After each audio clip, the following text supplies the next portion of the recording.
तो मुझे ऐसा लगता है कि चंद्रचूड़ साहब भी अब सत्ता के पपट बन गए। देश का लोकतंत्र को अगर बचाना है, संविधान को अगर बचाना है और इलेक्शन कमीशन को पारदर्शी ईमानदार बनाना है, जो इलेक्शन कमीशन चोर है, सरकार के पट्टों में बात करता है, सरकार के हिस्से में बात करता है, जबकि वो जनता का प्रतिनिधित्व करता है।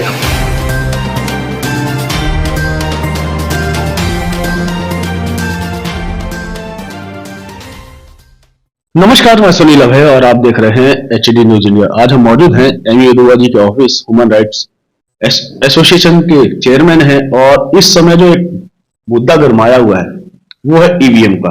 अभी आपने देखा होगा कि 6 सदस्यीय अस्थायी रूप से समिति बनाई गई है जंतर मंतर पर, जहां पर दुआ साहब खुद मौजूद थे। ईवीएम को लेकर के जो इतनी मारामारी चल रही है, वजह क्या लगती है और इस समय एकदम हाई पे क्यों पहुंची? अभी तक सिर्फ मांगे उठती रही थी, मगर अब उसके ऊपर जंग लड़ने की बात की जा रही है। एम येदियुरप्पा जी से साथ साथ बात करेंगे कि आखिर ऐसा क्यों। सर, के चैनल से तमाम भारतवासियों को नववर्ष की शुभकामना दूंगा। ईवीएम की जो आज मांग उठ रही है, जब ईवीएम इजाद किया गया, बनाया गया भारत के अंदर 1999 से जब लागू किया गया, तब एक उम्मीद थी कि एक नई किरण होगी, एक नई पहचान होगी और यहाँ पे किसी तरह का कोई धांधली, कोई चोरी नहीं होगा, पारदर्शिता होगा। 2011 में भी चुनाव हुआ, उससे पहले भी एक छोटे बड़े राज्यों में हुआ, बड़े आराम से हुआ।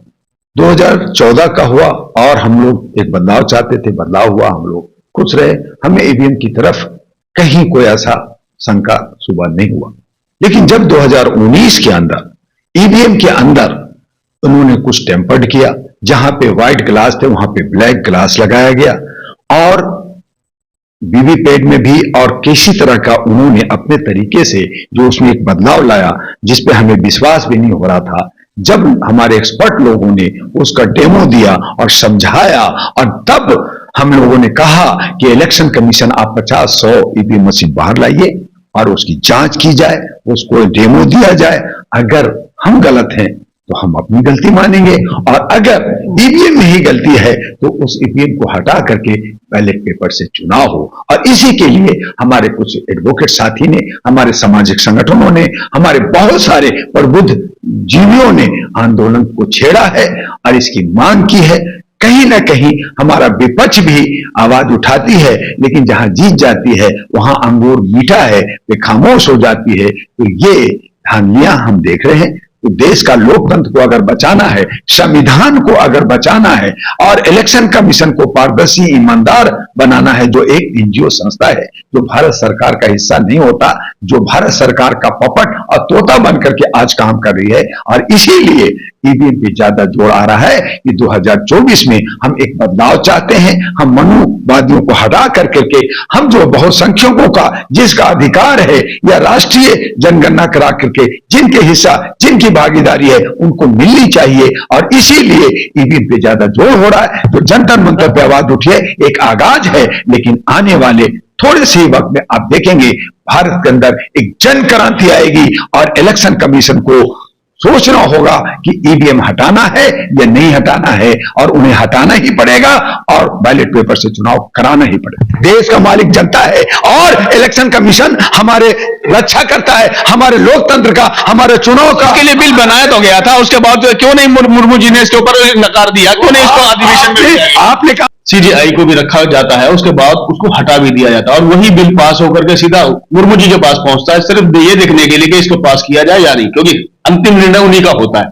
सीधे सीधे पास हो जाए। जर्नलिस्ट में महोदय, मैं आपको रोक रहा हूं, तो बात करता हूं, मैं आपको रोक रहा हूं, टोक रहा हूं कि मोदी जी होते कौन है? ये लोकतंत्र का 272 का बिल तो पास, 272 का एक जनप्रतिनिधि है, एक लीडर है। देश का मालिक नहीं है, देश का मालिक जनता है और इलेक्शन कमीशन हमारे रक्षा करता है, हमारे लोकतंत्र का, हमारे चुनाव का। इसके लिए बिल बनाया तो गया था, उसके बाद क्यों नहीं मुर्मू जी ने इसके ऊपर नकार दिया? क्यों नहीं इसको अधिवेशन में? आपने कहा मोदी, अरे मोदी है तो मुमकिन है, मोदी ही सब कुछ करेंगे। अरे मोदी जी एक जनप्रतिनिधि, 272 नेताओं का, देश के नेता है वो, प्रधानमंत्री देश के नेता नहीं है, वो राम जी के नेता है, वो राम जी का नेता है और हनुमान जी का नेता जो है केजरीवाल है।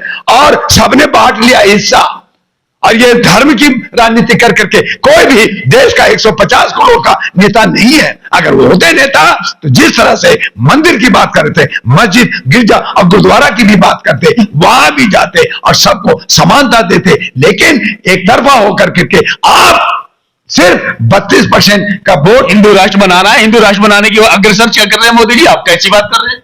जर्नलिस्ट महोदय, आप लोग ज्ञानी लोग हैं, आप दशा दिशा देने वाले लोग हैं, आप मूर्खों वाली बात क्यों कर रहे हैं? हिंदू एक समुदाय को कहा जाता है, हिंदू कोई धर्म नहीं है। जैसे सनातन, अरे बड़े संतुल लोग भी करें कि सनातन धर्म लाएंगे, अरे सनातन धर्म नहीं है भैया, वर्ण है जिसके अंदर 7,637 जातियां हैं। अब करे मैं तो साधु संत हूं, मैं तो बहुत बड़ा ये रहा हूं, तो ये सब जो है संत लोग, ये सब लोग योगी लोग भोगी बन गए।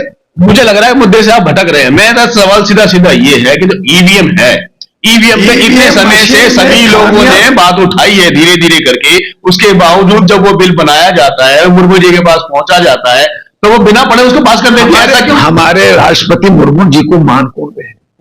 जनता तो मानती है कि राष्ट्रपति है, लेकिन हमारे देश के प्रधानमंत्री मुर्मू जी को ना संसद में इनवाइट करते, ना राम मंदिर का प्राण प्रतिष्ठा होने जा रहा उसमें ना इनवाइट किए। तो मुर्मू जी को रबर स्टैम्प बना दिया गया है कि वह कहा जाता है आदिवासी है, ना मंदिर में जा सकते हैं, ना संविधान में जो है ये जो है पार्लियामेंट में जा सकते हैं।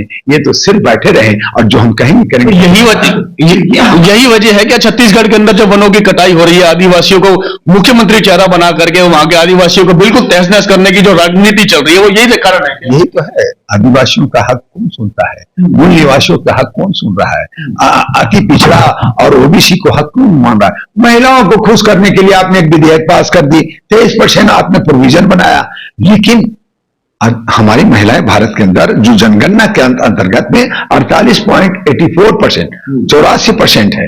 अगर आज जनगणना हो जाए तो 50% से ज्यादा होगा। अब 23%, वो भी आप इम्प्लीमेंट नहीं करो, किसमें करूंगा? तो भैया आप पहले सत्ता में 10 साल बने रहना चाहते हो, फिर आप लॉलीपॉप दोगे, ऐसे राम मंदिर बाकी चीजों में दिया कर। देखो कांग्रेस ने शुरू किया था लेकिन मैंने बना दिया, मैं प्राण दिया, ऐसे बहुत सारे मंदिर हैं। इस तरह से ढकोसला 100 साल तक आप राज करते रहोगे, आप मनुवादी लाओगे, आप सनातन युग लाओगे, आप जो है हिंदू राष्ट्र की तथाकथित राष्ट्र लाओगे, तो फिर ये सब हटा करके मोदित्व कर दो, मोदी राज बना लो। और जिस तरह से रशिया में और जो है हमारा चाइना में 36 साल 40 साल तक कहा मैं ही राष्ट्रपति रहूंगा, ये भी कहते हैं मैं ही प्रधानमंत्री रहूंगा, तो करोड़ों अरबों का चुनाव जो होता है, इलेक्शन कमीशन का जो खर्च होता है वो बच जाएगा। लेकिन आपका मुद्दा है कि ईवीएम में अगर आवाज उठी है, जहां से ईवीएम मशीन बनी वहां जर्मन के अंदर एक व्यक्ति ने आवाज उठाया कि ईवीएम में गलती हो रही है, इसको टेम्पर किया जा रहा है, इसमें चीटिंग हो रही है, तो वहां ईवीएम हटा दिया गया।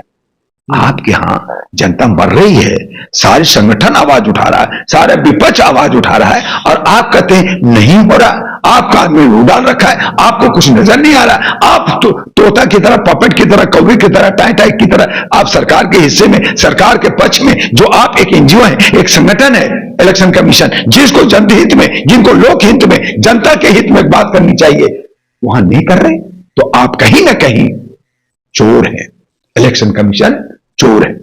और यही वजह है कि आज भारत के गली गली में शोर होने लगा है, इलेक्शन कमीशन चोर है, सरकार के पट्टों में बात करता है, सरकार के हिस्से में बात करता है, जबकि वो जनता का प्रतिनिधित्व करता है। वो एक संगठन है, एक एनजीओ है, जिनको जनता के अधिकारों को लेते हुए जनता मांग कर रही है कि ईवीएम हटाओ और बैलेट लाओ, तो बैलेट लाना चाहिए। और अगर बैलेट में ज्यादा खर्च होता है तो आप अरबों करोड़ों रुपए जो प्रचार प्रसार में करते हो उस पर कंट्रोल करो। आप प्रधानमंत्री और जो पदाधिकारी लोग हैं उनकी प्रचार ना करने दो, आप अपने हिस्से में लो। आपको जो इलेक्ट्रोल बोर्ड से पास आता है वो अपने पास रखो। आप जिस दिन वोटिंग होती है उस दिन शाम में काउंटिंग करो, उसमें सुधार करो, उसके अंदर आप जो है एक पर्ची का सिस्टम करो, तब हमारा ईवीएम सार्थक होगा।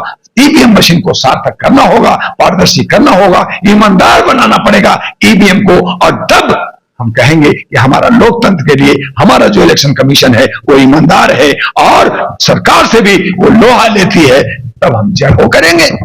एक समय चंद्रचूड़ साहब ने जब खुद ही संज्ञान लेकर के सीजीआई को साहब ने जब ये कहा था कि मैं इलेक्शन कमीशन उससे और केस कमेटी जो बनाई जाए उसको मद्देनजर रखते हुए एक लोगों में विश्वास बना था, पार्टी में विश्वास बना था, आम जनता में विश्वास बना था। क्या सीजेआई साहब इस समय दोबारा से इस तरीके का कोई कदम उठाने के लिए तैयार हैं क्या? आपके चैनल से चंद्रचूड़ जी को मैं बहुत बहुत नमन करूंगा। हमने चंद्रचूड़ साहब को, जनता ने चंद्रचूड़ साहब को एक ईमानदार, पारदर्शी और बहुत ही मजबूत जज समझा था, चीफ जस्टिस समझा था, लेकिन विश्वास टूट गया। चंद्रचूड़ साहब जी जिस तरह से आज मुझे ऐसा लगता है, आपके चैनल से कहता हूं जी, कि कहीं जो इन्वेलप जा रहा था वो पतला था, कहीं मोटा तो नहीं चला गया। मुझे तो शक होने लगा है इस पर कि आज चंद्रचूड़ साहब ऐसे ऐसे फैसले, अडानी को बचा रहे हैं, सीबी में भेज दिया, मंदिर पे नहीं बोल रहे, लोगों पे नहीं बोल रहे, आपने ब्रिजभूषण पे भी आपने लटका दिया, बाकी में लटका दिया। तो जैसे सरकार चाहती है वैसे कर रही है। तो मुझे ऐसा लगता है कि चंद्रचूड़ साहब भी अब सत्ता के पपट बन गए।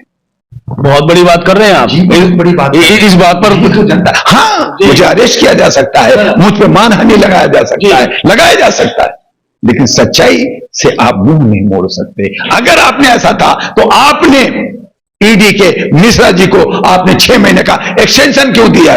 आप उसी वक्त टर्मिनेट करा देते।